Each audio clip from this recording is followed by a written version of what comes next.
Hello hi అందరికీ నమస్కారం. Welcome to Suma YouTube channel. ఈ వీడియోలో నేను బీరకాయ మునక్కాయ కూర ఎలా తయారు చేయాలో చూపించబోతున్నాను. దీనికి మనం ఒక 2 బీరకాయలు, ఒక మునక్కాయ, ఇంకా ఒక పచ్చిమిరపకాయ, ఒక ఉల్లిపాయ తీసుకోవాలి. బీరకాయని ఇలా తోలు తీసుకొని మనం బాగా కడుక్కొని చిన్న చిన్న ముక్కలుగా కట్ చేసుకోవాలి.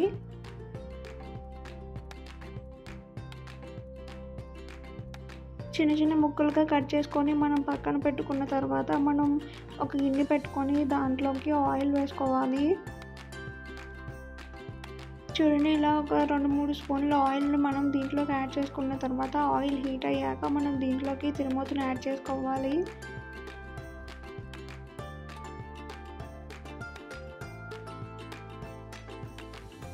చూడండి, ఆయిల్ హీట్ అయిపోయింది కదా. ఇప్పుడు మనం దీంట్లోకి తిరుమూత దినుసులను యాడ్ చేసేసుకుందాం.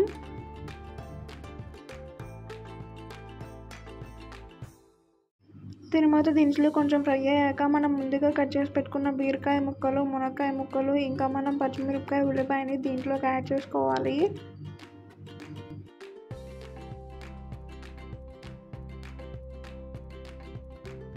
ఇలా మనం కట్ చేసి పెట్టుకున్నన్ని యాడ్ చేసుకున్న తర్వాత మనం దీంట్లోకి ఒక స్పూన్ సాల్ట్ని కూడా యాడ్ చేసుకొని ముక్కలన్నిటికీ కలిసే విధంగా బాగా కలుపుకోవాలి.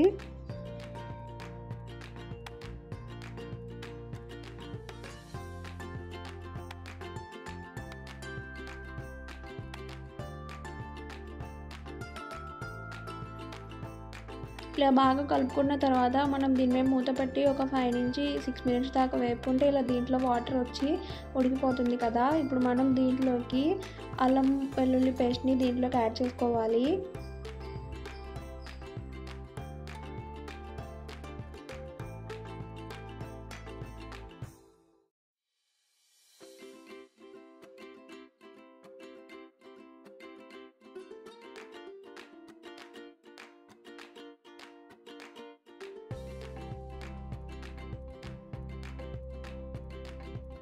ఇప్పుడు మనం దీంట్లోకి ఒక 1/2 స్పూన్ సాంబార్ పొడి లేని వాళ్ళు కొంచెం పసుపు, ఇంకా ఒక 1/2 స్పూన్ ధనియాల పొడి, ఒక 1/2 స్పూన్ జీలకర్ర పొడిని యాడ్ చేసుకోవచ్చు.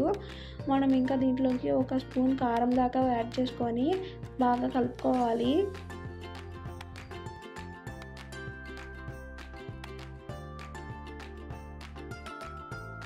చూడండి, ఇలా కారం, సాంబార్ పొడి మొత్తం అన్ని ముక్కలకి కలిసేదాకా బాగా కలుపుకున్న తర్వాత మనం ఒక 5 నుంచి 6 మినిట్స్ ఉడికించుకుంటే మనకి కర్రీ రెడీ అయిపోతుంది.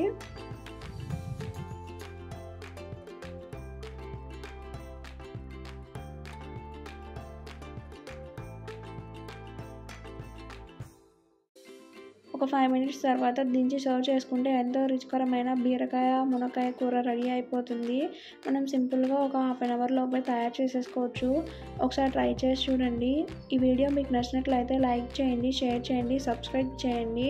Thanks for watching.